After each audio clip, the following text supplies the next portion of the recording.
Obviously the end of the season is always a difficult time for not only you as a coach, but for all the players. But I'm extremely proud of the way we competed today. We got down early, found a way to not only get back in it, but take a lead into the ninth inning. And programs like Nebraska and some of the bigger ones in the country, they have the players, and they find ways to get things done, and that's what happened in the end today. But not to be overshadowed is the run that this program has been on for the past 9 or 10 days, beginning at the America East Championship, and the run we made there, and then coming in here, and maybe a little lackluster last night, but I thought the effort today was outstanding. Largely in part the two guys sitting next to me here, and despite the loss, I couldn't be more proud of them. I guess when did you know you were going to get the start, and how did you prepare yourself for this one? Found out the other day in the airport. I had a pretty good idea after last weekend. Jack Regala went down. It was a tough loss losing him to injury, so we knew he couldn't go. So I figured I'd have to step up and just give it my all out there. How much were you pleading your case to finish the thing out in the ninth? Coach had a lot of trust in me. He looked at me. He said, it doesn't look like anything's depleting. He's like, you still feel good? I said, yeah, Coach, I want the ball. So he let me go out there for a shot at it. How did you sort of regroup after that first inning? They found some holes, some singles there, but then you sort of seemed like you locked in after that. I know we've been playing all year like it's a 9-inning ball game, so I know I never count my team out, and I figure if I just keep pitching my game, maybe some of the balls will start bouncing our way. What was working for you? What is your game?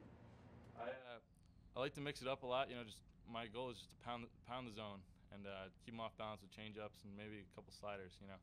So if I can keep them off balance with the changeups, that really helps me attack my fastball. Bill, just talk about that at bat that you had in the 6th, to give your team the lead. What were you thinking in that moment, knowing that a single could give you the lead? Honestly, in that moment, I was obviously trying to get the run in.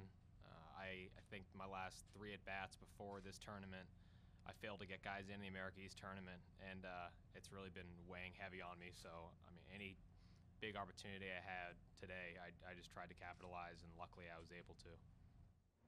Just kind of, it's always pitching your way and willing to shoot it right in the left field. Yeah, Coach Erstad had their players playing pretty in on me at the corners. So honestly, if I could just shoot anything to the left side, I knew it was going to get through. So I wouldn't say I was trying to do that, but it definitely worked out that way.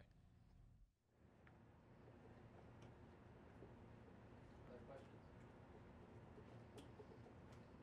Their number 57 Hirsch, the last pitcher they had, affected the last 3 innings. What did you see from him? How was he able to shut you guys down? He was a good pitcher. He mixes changeup very well and threw it in some counts that you wouldn't expect to see that pitch.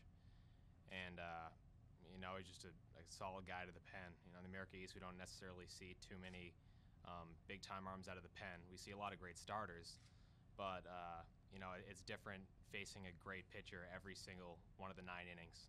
So that happens sometimes. A guy shuts us down. Do you think you had one today, though? What? Did I think he had I'm sorry. Well, Greg being a reliever most of the year. Oh, yeah. Greg, I couldn't ask for anything more out of Greg.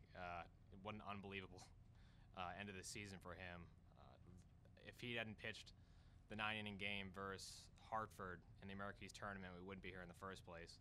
So I can't give enough gratitude to him for how much he's done for this program and carrying us seniors out on a high note. And when you guys see Nebraska put a reliever out there, presumably to save their Saturday, Sunday arms for later on in the tournament, how do you take that? Is that a bulletin board thing, disrespect? Do you just kind of go with it, or what? Honestly, we just kind of go with it. We know as a 4 seed, we're not necessarily going to get a ton of respect in general. But we know we're a good program. We know anybody who's on that mound we can hit, and we had a lot of confidence going into today. We fell a little bit short, but that's just how it goes sometimes. It's baseball. Coach, you alluded to your team's resiliency. Just what is it about this club that's able to keep battling and fight? You're down 40-0, but yet, like you said, you took the lead. Yeah, I really think it speaks to the type of young men we have in this program. You know, led by the senior group with Billy and you know, Sean McGraw, John Howell, and Danny Navarez. Those guys have been through a lot for us, and they've played a lot of innings for us.